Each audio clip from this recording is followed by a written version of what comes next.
निदा फाजली साहब की लाइन है कि हर आदमी के भीतर होते हैं 10-20 आदमी, जिसको भी देखना हो कई बार देखना।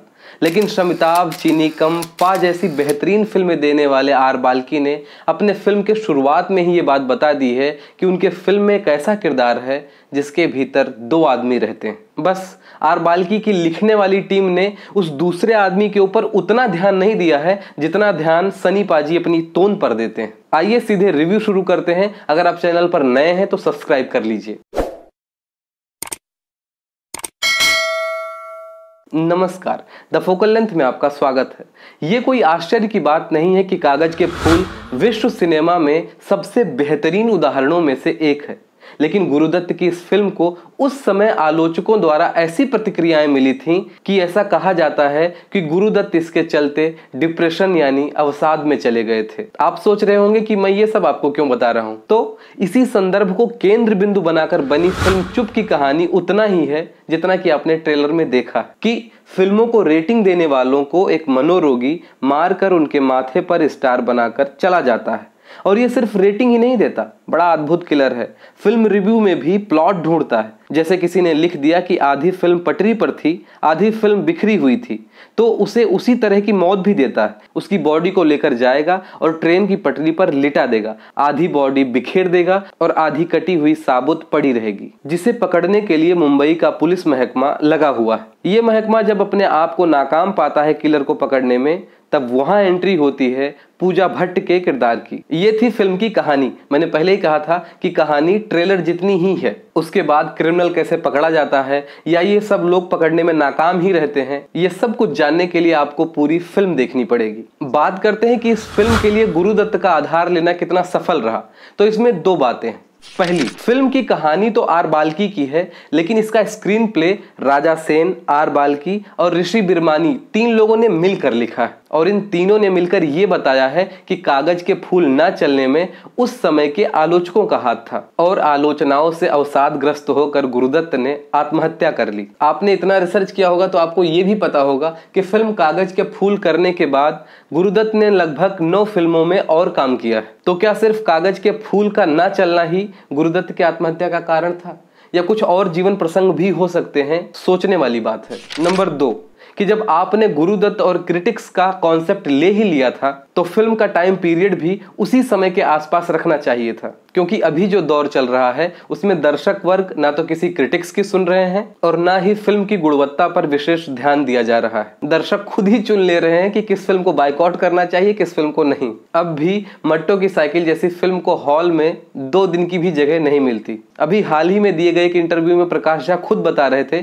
कि हमारी फिल्म कोई भी OTT प्लेटफॉर्म खरीदने को तैयार नहीं थी, लेकिन जैसे ही वो फिल्म चल निकली सारे लोग हाथ फैला के खड़े हो गए दोगुने दाम पर खरीदने के लिए। इसीलिए अगर फिल्म का टाइम पीरियड उस समय का होता तो फिल्म और मजबूत होती। अब बात करते हैं कि इस फिल्म में क्या अलग है। तो इसमें भी 2 बातें हैं। पहला, अमूमन ऐसी फिल्मों में अंत तक ये सस्पेंस बना रहता है कि कौन है कातिल, कौन मार रहा है सबको, लेकिन इसमें ऐसा नहीं है। इसमें शुरुआत के कुछ ही देर में ये क्लियर हो जाता है कि ये है कातिल।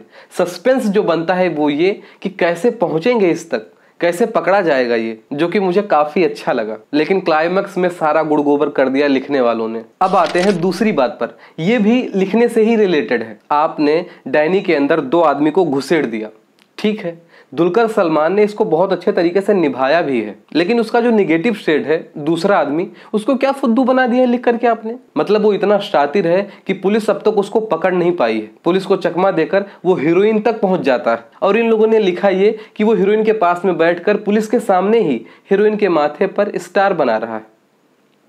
मर्डर करता है ऐसे फिल्म क्रिटिक्स की जो सिनेमा को गलत दिशा में लेकर जा रहे हैं, लेकिन खुद सिनेमा के नाम पे देखता क्या है? कागज के फूल। मैं ये नहीं कहता कि कागज के फूल सस्ता और खराब है, लेकिन बेहतर सिनेमा का सपना देखने वाला जो लोगों को मार सकता है, उनकी जान ले सकता है जरा सी बात पर, उसके कैरेक्टर को डेवलप करने के लिए लिखने वालों को थोड़ा और ध्यान देना चाहिए, थोड़ी और मेहनत की जरूरत थी। वहीं जब उस कैरेक्टर की अपनी फिल्म चलती है तो उसमें से इमोशनल वाला पहलू हटा दिया जाए तो सिनेमाई भाषा में बहुत कमजोर होती है फिल्म। अब बात करें कि ये फिल्म कहना क्या चाहती है, तो ये फिल्म सब कुछ कहना चाहती है, शायद इसीलिए कुछ भी नहीं कह पाई। कहीं लगता है फिल्म कह रही है कि अच्छी फिल्म को क्रिटिक्स उभरने नहीं देते, कहीं लगता है कि खराब फिल्मों को क्रिटिक्स प्रमोट करते हैं, कहीं लगता है कह रही है फिल्म डायरेक्टर्स बेबी होती है, उसका रेप नहीं करना चाहिए। और ये सारी बातें सही भी हैं, लेकिन फिल्म में कहीं भी अच्छा सिनेमा और अच्छे आलोचक पर चर्चा नहीं है। एक जगह गुंजाइश थी, लेकिन वहां 1 मिनट में सीन को लड़ाई में तब्दील करके खत्म कर देते हैं।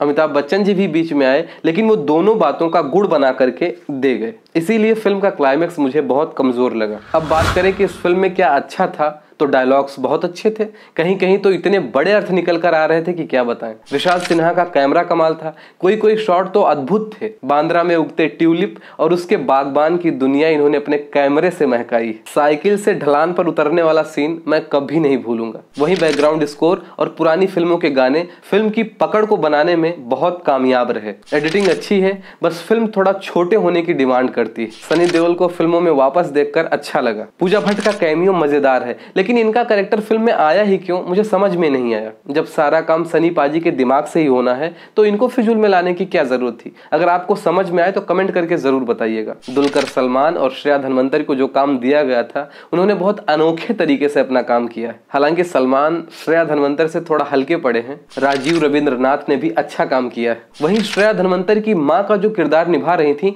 उन्होंने अद्भुत काम किया है। उनको फिल्म में थोड़ा स्पेस और मिलना चाहिए। उनके किरदार के माध्यम से सिनेमा को और अच्छे से समझाया जा सकता था। और अब अंत में बात करते हैं कि इस फिल्म को देखें कि ना देखें। तो अगर आपके पास समय है तो इस फिल्म को जाकर हॉल में देख आइए, और अगर नहीं देखने जाएंगे तो भी आपका कुछ मिस होने वाला नहीं है। किसी OTT प्लेटफॉर्म पर आने का इंतजार कीजिए। अगर रिव्यू अच्छा लगा हो तो लाइक कीजिए, दोस्तों में शेयर कीजिए, और कमेंट बॉक्स में जाकर ये जरूर बताइएगा कि मैं अगली किस फिल्म का रिव्यू करूं। और हाँ, अगर चैनल पर नए हैं तो चैनल सब्सक्राइब कर लीजिए, ताकि इसी तरह की वीडियोस आपको मिलती रहें। धन्यवाद।